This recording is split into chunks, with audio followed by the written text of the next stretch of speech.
When you pay into a pension scheme your entire life, you expect to get paid when you retire. We have registered our grievances. Yes. The whole world is aware of what is happening today. Yes. Across Nigeria, many elderly people are being denied their state pensions for bizarre reasons. So your name here is on this list, sir, that says that you are dead. That's the list. I'm not dead, madam. I can see that you're alive. They're expected to pay officials to initiate their pensions, while others are raking it in.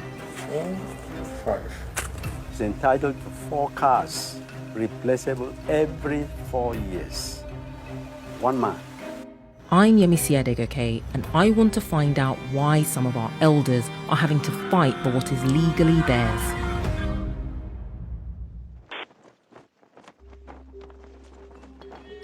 Every year in Nigeria, thousands of nurses, teachers, and other government workers retire, expecting to swap their salary for a pension to support them in old age. Margaret Akpet was a healthcare worker for 27 years and paid into the pension plan. When she retired last year, August, her pension payments never came through.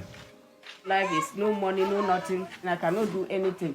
I cannot take care of my family. My aged mother is there. I cannot take care of her. When she reached out to the pension office, she was told to pay money to get her papers moving, which she did, but nothing happened. So I am just like that, stranded. Her son, Obaji, who has been supporting her financially, agreed to secretly film any further interactions he had with the pensions office on her behalf. He arranged a meeting with an official called Angela Etta. She described their meeting as a visit to a temple, and she wanted an offering. Then they call this place shrine. You know, say when you go shrine, you must drop something. No one actually uses the word bribe, but it seems that payment is expected. Payment to a government worker whose job it is to pay out pensions. Okay, let me see what I have here. Obaji does what he's expected to do. 4, 5. Okay. For the shrine. All right. Thank you very much. You've done well. Thank you so much. We've heard similar stories of pension corruption at all levels and across Nigeria. And in fact, in 2019, 400 billion naira was owed to pensioners across the country. When you retire, is like you are in hellfire. You are no more a human being again. We then heard of another way retirees are being denied their money. I'm on my way to meet a man who's dead, according to the state. You need to be screened to confirm that you are alive, you are not dead. We said, okay, we are ready. When Ogar Gabriel retired from teaching in 2000, he received his pension regularly until 2020 when it suddenly stopped. Cross River State had decided Mr. Gabriel, like over 1,000 other people in the state, either didn't exist or was dead. I, Franca, Agbede Eniton Enoch. To get his pension, he'd have to convince the Auditor General, Mrs. Franca Enoch, seen here at her inauguration, that he was alive. Seeing me physically present before you is more than sufficient proof that this person is alive, is not dead. A dead man cannot be talking to you like that.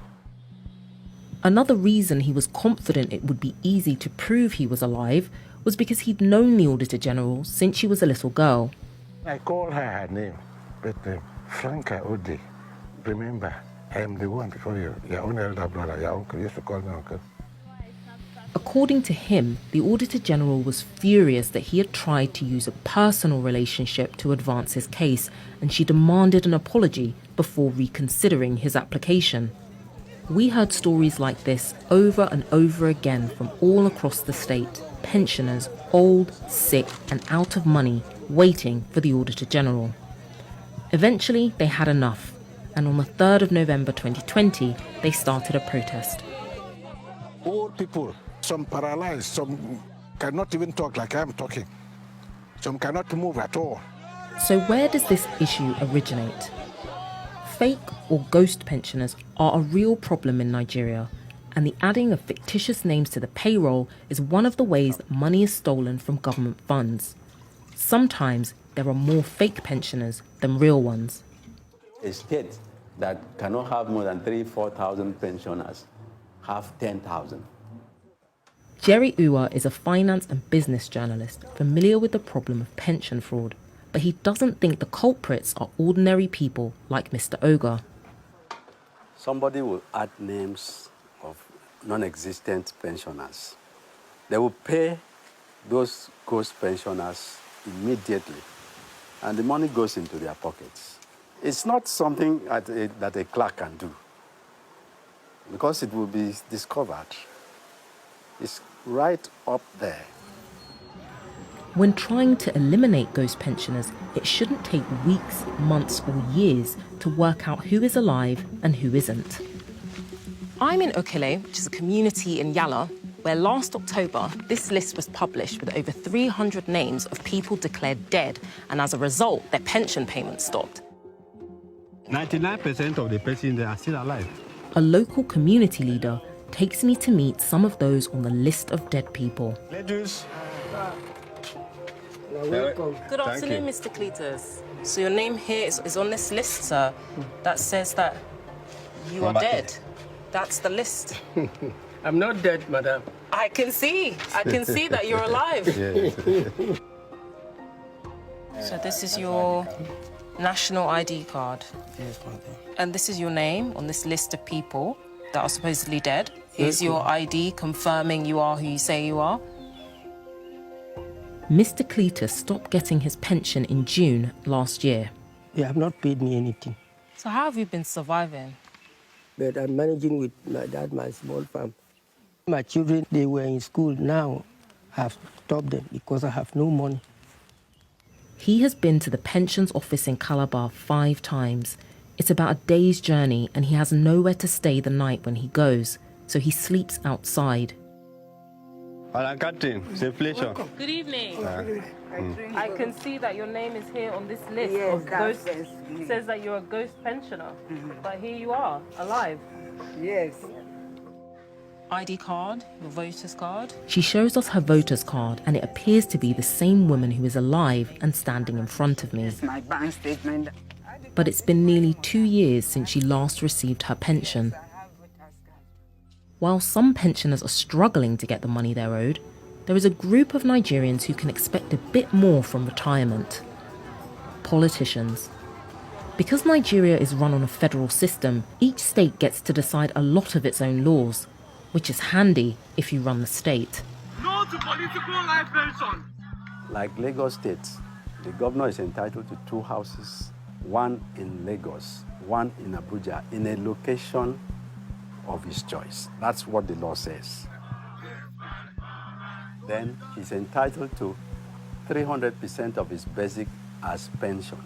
He's entitled to 4 cars, replaceable every 4 years. One man. And that same state that is doing so much for one man is owing thousands of pensioners 3 years of pension that has not been paid. Back in Calabar, where we started our investigation, Mrs. Akpet, Mr. Gabriel and Mrs. Mburo are finally receiving their pensions. The sudden change in their status is unexplained, though not all have been paid the thousands and thousands of naira they lost due to their pensions being illegitimately withheld for so many months. Efika Cletus still has not been paid any of his pension and has no idea when or if he ever will. Despite years of promises of change from the very top, we found the pension system still hampered by incompetence and corruption, causing devastation in the lives of elderly and vulnerable Nigerians. We put the findings of our investigation to Mrs. Angela Etta, Mrs. Franca Enoch, and Governor Ben Ayode of Cross River State and asked for their comments. They have not responded.